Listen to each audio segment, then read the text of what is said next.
Rumah gadang merupakan rumah tradisional Minangkabau yang banyak dijumpai di Sumatera Barat. Rumah ini disebut juga dengan rumah Bagonjong atau rumah Baanjuang.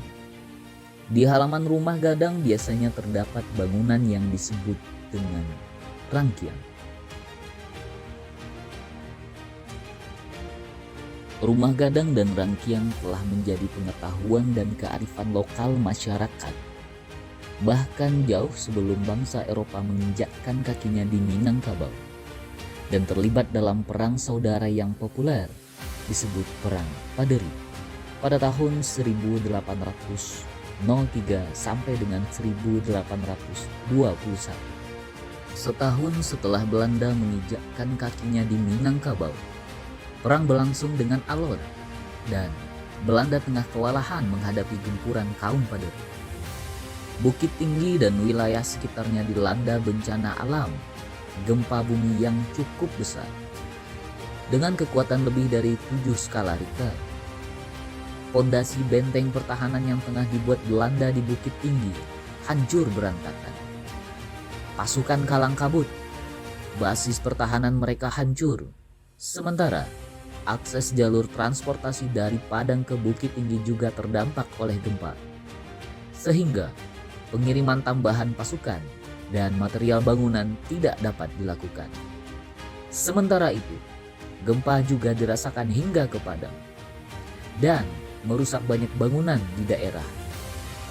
Rumah masyarakat banyak yang rusak, namun tanpa kerusakan yang berarti. Secara geografis, Negari Priangan terletak di lereng Gunung Merapi. Gunung Merapi yang masih aktif. Jadi yang akan kami informasikan, mungkin semua dengan seandainya terjadi erupsi ya, kemudian bencana. Bagaimana masyarakat bersikap selama ini, bagaimana pemerintah mengatasi bencana. Kami sebagai wali negari juga sudah kecil berada di kampung ini, mengalami ya beberapa kali terjadinya bencana alam yang terjadi akibat erupsi ya Gunung Merapi. Pertama, kami juga pernah mendapat informasi juga bahwasanya secara geografis Gunung Merapi ini sifatnya tidak sama. Kami pernah mengalami beberapa kali erupsi Gunung Merapi tahun, kalau tidak salah tahun 1979 ya, yang terbesar itu. Kebetulan kami kecil sudah pindah ke Sangkar, besar sekali erupsinya. Sehingga abu yang turun ya, sampai kalau di Batu Sangkar gitu, di Batu Sangkar juga termasuk di lereng Gunung Api ya, dekat juga jangkauannya, itu sampai 5 cm atau 6 cm tebalnya abu Pak. Baru sampai kami di 5 kaum ibadah udah agak heran gitu. Udah agak heran. Karena sana abunya udah mulai kurang Pak. Udah mulai kurang. Terus kami ke kampung, kami lebih heran lagi, nggak ada abu. Jika di negara-negara sekitar Gunung Merapi, abu tebal di Selempau, di Jamunya. Tapi di kampung kami ini di bawah, langsung di bawah, tidak melekati. Bisa saja api-api dari batu-batu bulan termasuk abu ini lebih banyak ini. Tapi alhamdulillah, kami doa juga, heran juga nggak ada. Ini kenapa? Ya? Mungkin salah satunya faktor angin itu juga. Tapi juga ada tradisi yang unik yang dimiliki oleh masyarakat setempat. Setahu kami khususnya Negari Priangan yang Jorong Padang Panjang itu ada satu tradisi kalau terjadi erupsi Gunung Merapi itu dia mengambil alu untuk menebuk padi di lasong batu, ada batu langsung itu diambil alu kemudian diarahkan ke puncak Gunung Merapi itu alu tersebut. Alu itu panjangnya mungkin lebih kurang 2,5 meter lah dari kayu ya. Itu kan tradisi masyarakat Minangkabau untuk menebuk padi ya. Sekarang kan tidak ada hilir. Diarahkanlah alu ke atas Gunung Merapi. Hus pergi. Itu yang terjadi. Kenyataannya memang berhasil juga. Walaupun itu kan kekuasaan Allah. Tapi itulah semacam tradisi yang unik yang kami terima dari nenek moyang kami. Alhamdulillah selamat kami itu. Itu terjadi beberapa kali ya, erupsinya sering. Kemudian ada tanda-tanda alam lainnya kalau terjadi erupsi itu. Binatang-binatang itu seperti babi, kerang kan, kalau memang mungkin erupsinya agak besar ya, guncangnya agak besar tuh, dia turun tuh, menghindar dari puncak, masuk ke hutan, sering juga tuh. Tapi kalau hanya goyang-goyang kecil aja tuh biasa tuh, kami udah ngalamin ya. Kami kalau hanya erupsi kecil-kecilan, kalau masyarakat itu kami bekerja aja Bang. Karena itu malahan itu kabarnya, kalau dia asapnya kecil keluar tuh, itu namanya masih aktif dan itu tidak akan berbahaya. Kecuali dia sudah berhenti ya, tidak masuk, itu bisa yang lebih besar. Makanya kami di Lembang Merapi, walaupun ada terjadi erupsi kecil-kecil, tidak ada masalah Bang. Malah itu rahmat, nanti kabutnya nanti kan akan jadi pupuk itu. Kemudian juga ada yang unik satu lagi. Kami di sini punya akuan semacam minyak. Minyak itu ada harimau. Apakah harimau jajan pun? Malah ada yang punya pindas untuk di lereng Gunung Merapi, Negeri Kayangan, yang harimau pun tidak boleh panggil harimau minyak. Malah minyak itu ada yang menyelamatkan kami, yang membantu kami. Mungkin ya mistik juga lah minyaknya terkait dengan harimau jajan masih kami tidak juga. Kami juga tidak bisa tahu. Tapi sering menolong kami Pak. Tidak. Atau ini juga sering memberitahu tuh, kalau terjadi erupsi yang nggak besar tuh, ya turun masyarakat. Arsitektur bangunan masyarakat yang sebagian besar menggunakan bahan dasar utama kayu dan bambu, dengan pola sasak tiang, membuat gempa tidak terlalu berdampak bagi masyarakat. Perang terus berlanjut, masyarakat terus bertahan hingga tahun 1835. Bukit Tinggi kembali dilanda gempa dengan kekuatan yang cukup besar. Benteng pertahanan Belanda rusak di beberapa bagian. Pemukiman penduduk juga rusak di beberapa wilayah. Sementara itu, gagal panen mengancam penduduk di wilayah pusat gempa. Namun, lagi-lagi masyarakat bertahan. Tidak satupun laporan pemerintah Belanda yang menyebutkan kata kemiskinan untuk menggambarkan masyarakat Minangkabau. Padahal perang, pajak yang tinggi, gempa bumi, gagal panen membayangi kehidupan mereka saat itu. Perang akhirnya berhenti pada tahun 1838.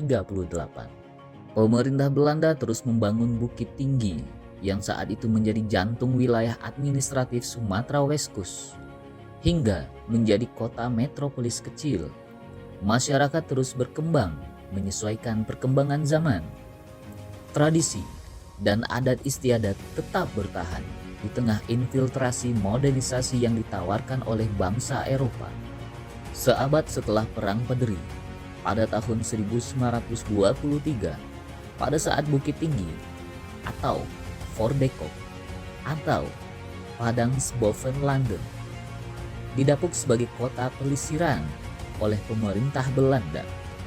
Seorang Belanda, M. Joustra, menulis sebuah buku mengenai Minangkabau. Minangkabau Overzicht van Land, Geschiedenis and Volk. Sekilas tanah Minangkabau, sejarah, dan penduduknya. Buku ini berangkat dari pertanyaan masyarakat, seperti apakah yang mampu bertahan setelah didera perang panjang.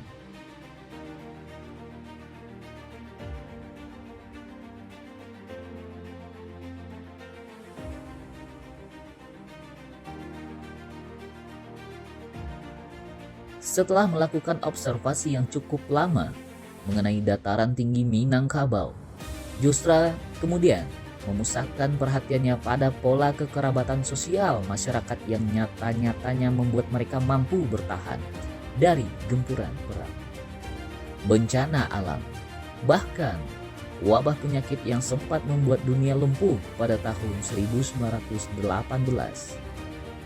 Rangkaian sebuah terminologi yang kemudian banyak mereka temukan di dalam buku karangan Joustra. Buku karangan Joustra itu membuat mereka cukup penasaran. Joustra menggambarkan rangkaian sebagai sebuah bangunan tempat penginapan tamu yang dibangun di halaman rumah dengan bentuk dan penamaan yang berbeda-beda. Bahkan, Joustra menggambarkan keheranannya pada rangkaian milik kepala Laras Sumipua, Sulaiman Datuk Tumangguang, yang memiliki beberapa rangkaian dengan bentuk dan fungsi yang berbeda-beda.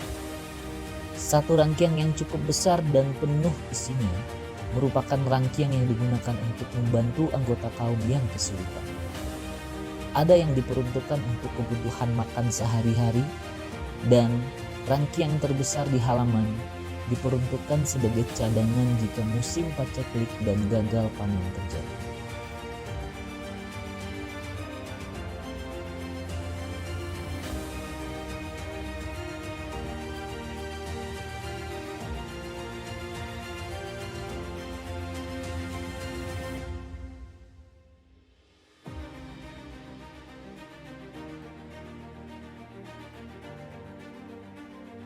Fungsi rangkaian terletak pada berbagai gaya bangunan dan tata letaknya. Bentuk yang paling biasa dari rangkaian adalah sesuai dengan gaya bangunan rumah gadang. Rumah utama masyarakat Minangkabau. Atapnya gonjong dan terbuat dari ijuk. Tiang penyangga sama tingginya dengan tiang rumah gadang. Pada rangkaian terdapat pintu kecil di bagian atas, sehingga orang tidak mengetahuinya. Bagian lonteng yang bentuk segitiga disebut singkok untuk mendaki rangkaian. Tangga terbuat dari bambu yang dipindah-pindah untuk keperluan memasukkan padi ke dalam rangkaian. Jumlah rangkaian yang terletak di perakarangan rumah gadang memberikan gambaran tentang kondisi ekonomi masyarakat kaum tersebut. Bukit Tinggi, kota kecil yang lahir dari gempuran bencana dahsyat di masa lalu. Hamparan Ngare Sianok yang seperti pelukis Waki digambarkan sebagai potongan surga yang tercecer di muka bumi merupakan hasil dari bencana alam vulkanik yang sangat luar biasa di masa lalu. Namun Bukit Tinggi terus bertahan. Gempuran demi gempuran bencana, baik itu bencana alam dan bencana sosial, menggempur wilayah Bukit Tinggi. Gempuran bencana alam seperti banjir, gempa bumi, longsor menerpa wilayah kota Bukit Tinggi. Bahkan sejak pemerintah kolonial masih bercokol di wilayah berkali. Bencana sosial seperti perang sejak awal abad 19 sudah menggempur wilayah kota Bukit Tinggi. Perang, kemiskinan, kematian, wabah penyakit, banyak sekali bencana sosial yang sudah dihadapi oleh kota Bukit Tinggi dan masyarakat. Namun kota Bukit Tinggi beserta masyarakat yang hidup di dalamnya bertahan sampai hari ini.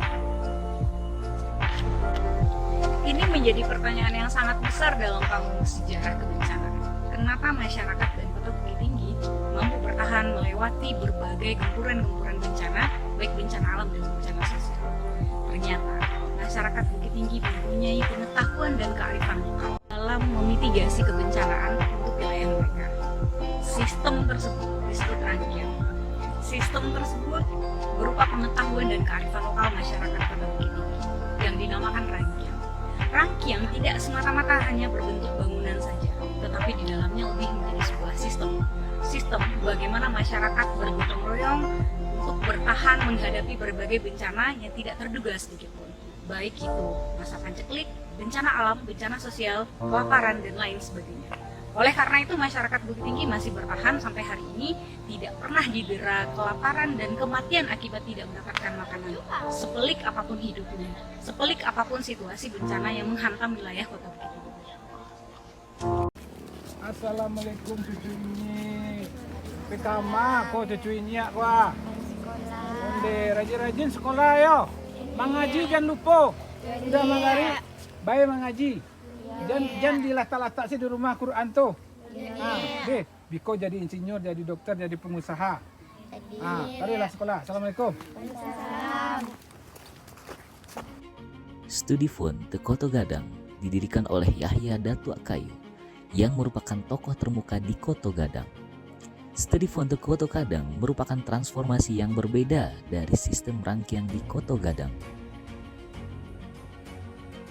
Melalui studi Fun The Koto Gadang, mereka menyekolahkan anak-anak mereka ke luar negeri dan ke Batavia.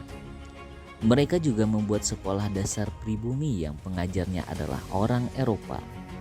Dengan wadah tersebut pula, mereka mampu bertahan ketika wabah penyakit, bencana alam, dan perang melanda wilayah mereka. Metode ini kemudian berkembang ke wilayah sekitar.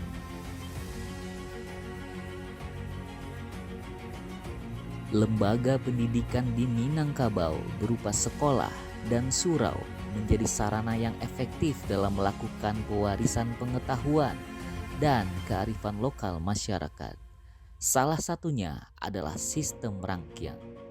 Semangat gotong royong yang mengadopsi sistem rangkiang menjadi sebuah metode untuk bertahan dalam berbagai situasi. Terbukti bahwa masyarakat pada akhirnya memiliki cadangan untuk bertahan ketika situasi menjadi sulit. Situasi ini terlihat pada saat terjadi gempa besar tahun 1926 yang melanda sebagian besar wilayah daratan tinggi Sumatera Barat. Seandainya kita masih sepakat bahwa rangkiang adalah sebuah sistem dan tidak hanya semata-mata bangunan, masih adakah rangkiang di zaman ini? Seperti apakah transformasinya hari ini? Masihkah ia memuat filosofi gotong royong dan kebersamaan? Benarkah rangkiang hadir sebagai sebuah kearifan lokal yang membuat masyarakat bertahan di berbagai situasi sulit?